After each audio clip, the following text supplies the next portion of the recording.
Cordiales saludos a usted que me ve o me escucha. Muchas gracias por haber pulsado en el canal Desde mi punto de vista. Soy Constantino de Miguel, periodista internacional durante muchos lustros y ahora libérrimo y libertario comentarista de la actualidad internacional.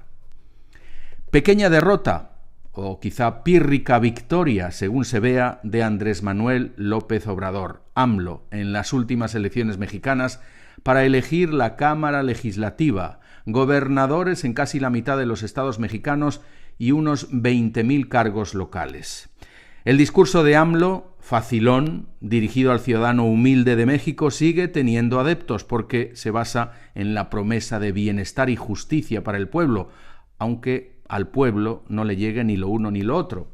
De la clase media para arriba votaron en contra de este señor por su incompetencia demostrada, pero los sectores humildes en el campo y en el este de la Ciudad de México compraron en las urnas ese humo que vende, palabrería hueca, demagogia que propala cada fin de semana en sus diatribas estilo aló presidente. Si el ecuatoriano Correa en sus sabatinas era un parlanchín incontenible, si Maduro cuenta algún mal chiste y hasta baila, AMLO se expresa con una torpeza y lentitud que hace pensar que vive enganchado al Valium o que su cabeza no da mucho de sí. En fin, triste constatar que, a la luz de los resultados, la mayor parte del pueblo mexicano necesita un patriarca como en la época de los aztecas o de los españoles, aunque esta vez sea un hombre cuyo traje de presidente le queda demasiado grande. Bien, y entonces, ¿cómo podemos explicar que, de todas maneras, amplios sectores de México le sigan votando? Pues su popularidad se basa en denunciar que México, a pesar de 2 siglos de independencia y 1 de revolución, pues sigue siendo un país con grupos y familias que hacen y deshacen a su antojo, como si estuvieran en los tiempos de Hernán Cortés. AMLO repite cada día que su cruzada personal es contra la corrupción, lo cual es muy loable porque es verdad, las mordidas a funcionarios son endémicas y no pagar impuestos es demasiado fácil en México. AMLO ha logrado eliminar cargos públicos, negociados burocráticos y discutibles proyectos estatales, generando así un ahorro de 26.000 millones de dólares. También hay que decir que ha extendido un programa de bonos para millones de mexicanos en situación de pobreza. Y todo eso está muy bien. Sin embargo, la gestión de la pandemia ha sido nefasta, causando una de las peores estadísticas mundiales de mortalidad. Las decisiones de AMLO respecto al manejo de la 30ª economía del mundo son propias de elefante en cristalería. No hubo casi apoyo a los negocios afectados y el PIB de México se desmoronó un 8,5% el año pasado. Así que los electores inexplicablemente se lo perdonan y tiran piedras contra su propio tejado. AMLO es el populismo sin estridencias, pero populismo de manual, ya que, como dicen The Economist y el Wall Street Journal, se ha convertido en un verdadero enemigo para la democracia y el progreso de México. Veremos por qué.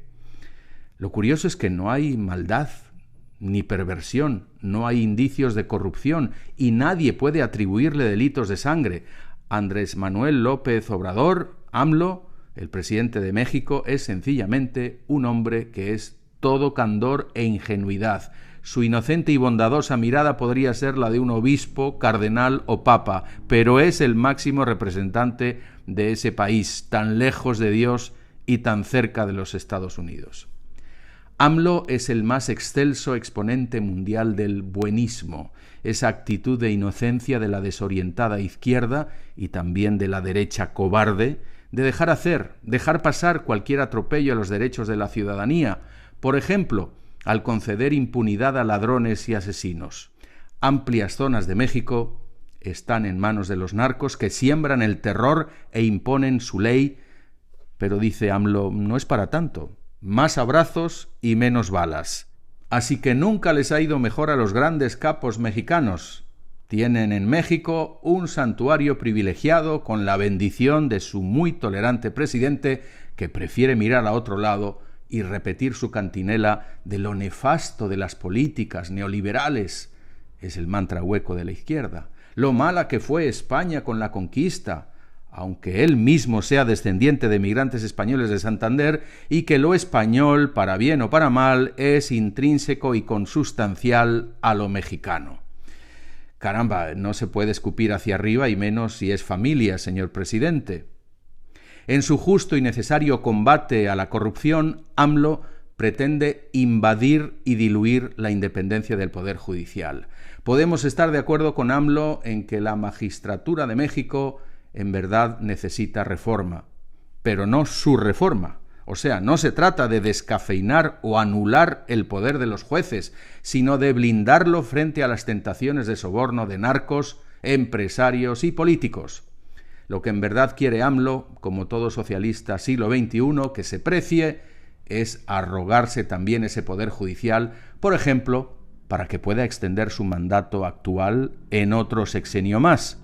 Parece que quisiera regresar a esa dictadura perfecta de la que se libró México en el año 2000 con la primera derrota del PRI, después de 70 años en el poder.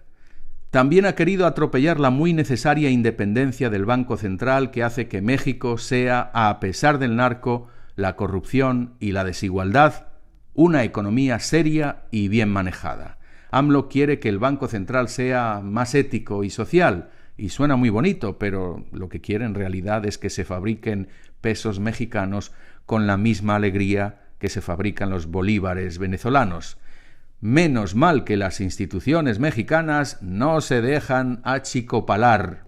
Con AMLO tenemos pues a otro bolivariano que se llena la boca de democracia, del demagógico derecho a decidir, de la necesidad de convocar plebiscitos cuando él y su cuadrilla no son capaces de hacer bien su trabajo, es decir, estudiar qué es lo que le conviene al bien común.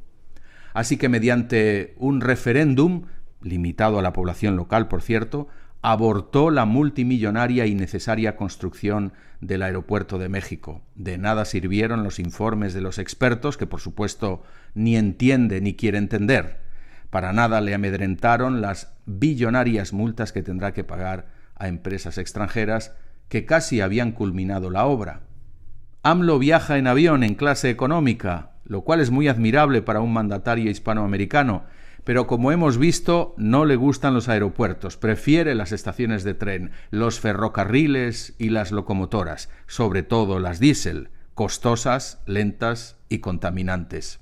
Andrés Manuel López Obrador, un hombre anclado en los años 70, que quiere regresar a los monopolios estatales como la ineficiente Pemex, que dice que las grandes empresas no son bienvenidas, porque para él la economía debe ser tan micro como por ejemplo la del hombre que vende jugo de caña en su pueblo.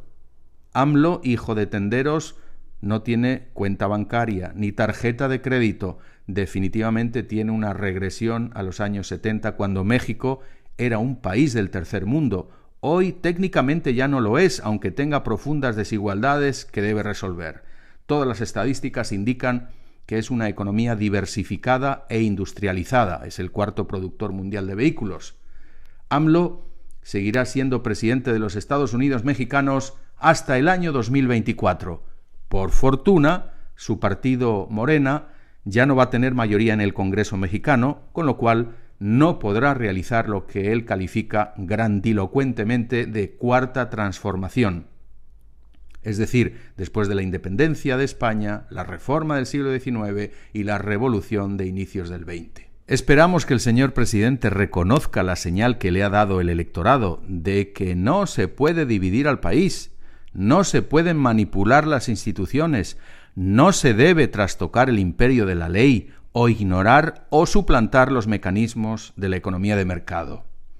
Y claro, México sí que necesita cambios para combatir la corrupción, luchar sin cuartel contra el narcotráfico y dar oportunidades de trabajo, no limosnas, a ese México pobre y marginado. Señor presidente, para que usted triunfe en esta agenda social, lo peor que puede hacer es enemistarse con empresarios e inversores, mexicanos o extranjeros. No reparta la pobreza, reparta usted la riqueza y deje que los que saben crearla tengan las condiciones adecuadas. Sepa que también a su edad se puede aprender y rectificar, alejándose de las desastrosas recetas de Argentina o Venezuela. Sea buen vecino y buen hermano. Buen vecino de Estados Unidos, que le compra el 80% de lo que produce, y buen hermano de España, segundo inversionista en México. México no necesita salvadores o mesías, necesita buenos e intachables administradores. Y dé usted ejemplo al descarriado mundo hispano, porque rectificar es de sabios. Muchas gracias.